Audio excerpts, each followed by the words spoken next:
that innocent civilians in Gaza continue to be killed by Israeli strikes, and the humanitarian crisis in Gaza is growing increasingly dire. Thousands of people around the world are protesting and calling for a ceasefire in Washington, D.C., in Paris, and Berlin. Protesters are crying out about the humanitarian crisis, the loss of life. And Queen Rania, who is Palestinian, said this in an interview with CNN's Becky Anderson. I know that some who are against the ceasefire argue that it will help Hamas.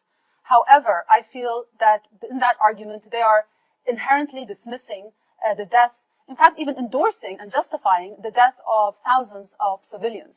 And that is just morally reprehensible. Justifying the death of innocents of civilians.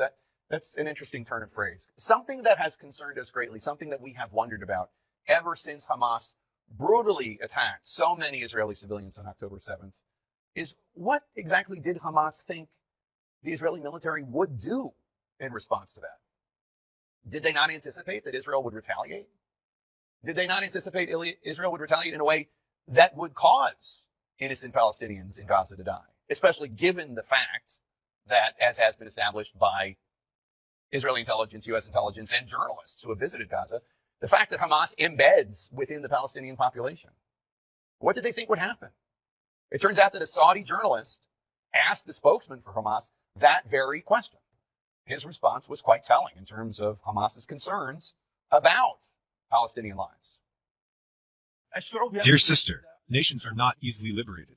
The Russians sacrificed 30 million people in World War II in order to liberate it from Hitler's attack. The Vietnamese sacrificed 3.5 million people until they defeated the Americans. Afghanistan sacrificed millions of martyrs to defeat the USSR and then the US. The Algerian people sacrificed 6 million martyrs over 130 years. The Palestinian people are just like any other nation. No nation is liberated without sacrifices.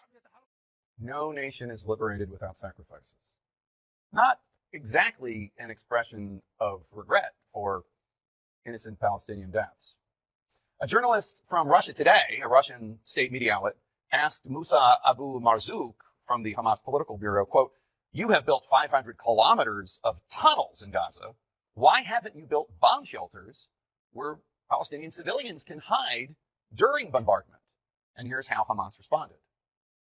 We have built the tunnels because we have no other way of protecting ourselves from being targeted and killed. These tunnels are meant to protect us from the airplanes. We are fighting from inside the tunnels. Everybody knows that 75% of the people in the Gaza Strip are refugees. And it is the responsibility of the United Nations to protect them. The Biden administration would argue that a pause allowing innocent Palestinians to flee and allowing humanitarian supplies to get into Gaza, that's one thing, but that stopping the Israeli campaign against Hamas, which is what a ceasefire would be, stopping it would be another. Here's how former Secretary of State Hillary Clinton put it at an event at the Baker Institute.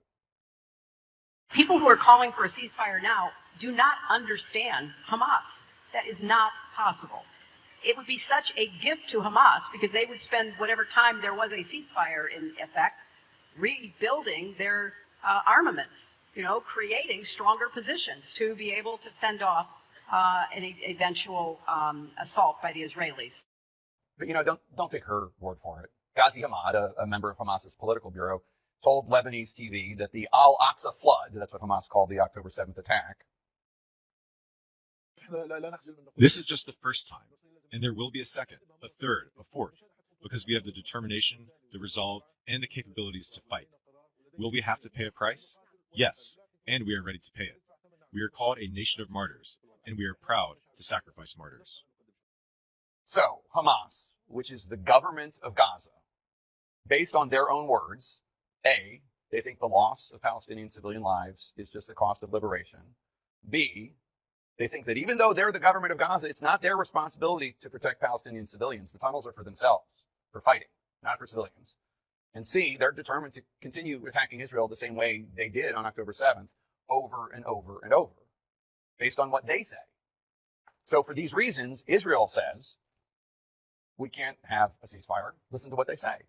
So they're pushing forward with their ground incursion into Gaza. From the point of view of Israel, they hear all the calls for a ceasefire.